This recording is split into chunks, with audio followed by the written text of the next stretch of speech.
Herkese merhaba. Yeni incelememize hoş geldiniz.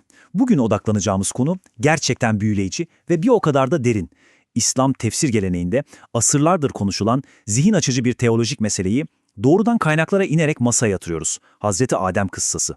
Hadi vakit kaybetmeden bu derin sulara birlikte dalalım. Öncelikle şu çarpıcı soruyu bir düşünelim. Yüzyıllardır hem klasik hem de modern İslam alimlerinin üzerinde en çok durduğu meselelerden biri tam olarak budur. Düşünsenize, Adem'in hikayesi yalnızca yeryüzündeki ilk insanın harfi harfine yaşanmış biyografisi mi, yoksa aslında tüm insanlığın doğasını, zaaflarını ve o büyük potansiyelini yansıtan devasa bir ayna mı?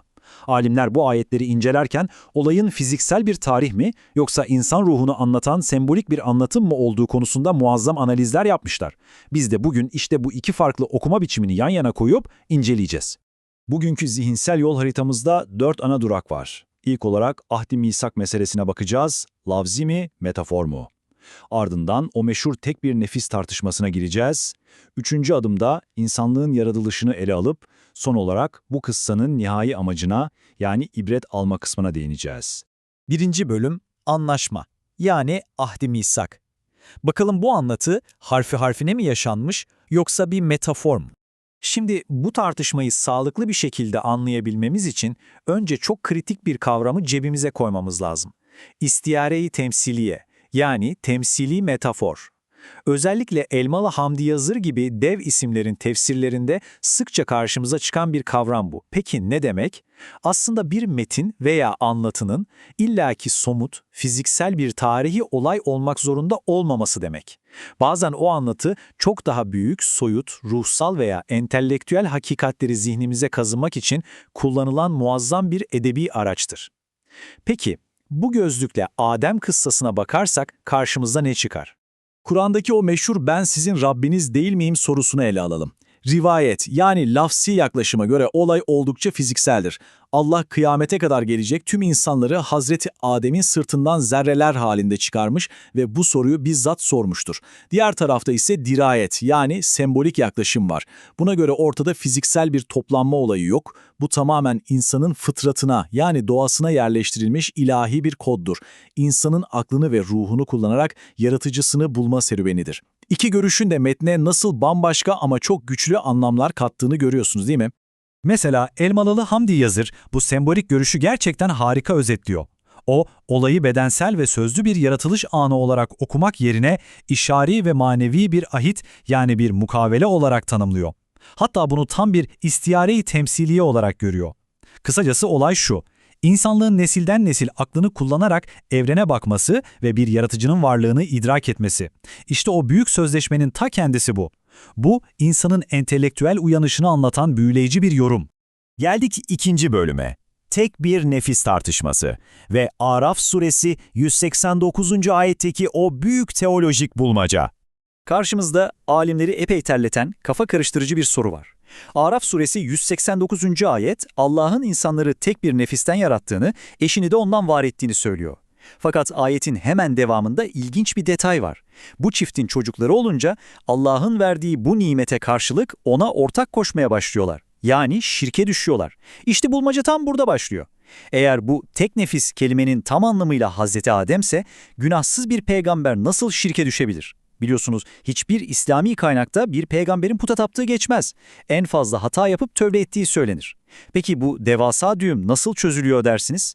Bazı alimler lafzi, yani kelime kelime okumada ısrar edip olayı belirli bir noktaya kadar Adem ve Havva olarak yorumluyorlar.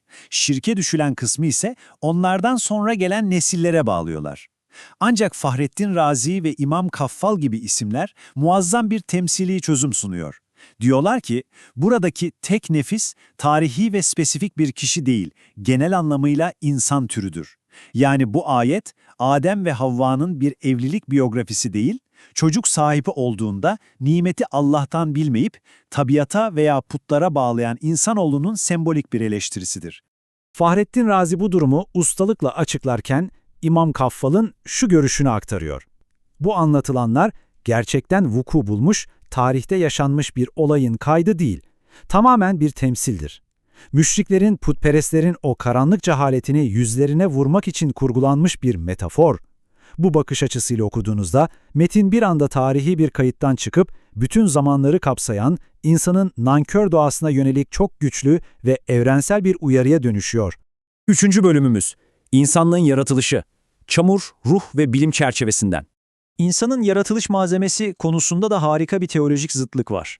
Seyyid Kutub'un başını çektiği yaklaşım, insanın tamamen doğrudan ve diğer tüm türlerden bağımsız yaratıldığını savunarak evrimi net bir şekilde reddeder. Ama diğer yanda yaratılış malzemesini tamamen sembolik okuyan bir görüş daha var.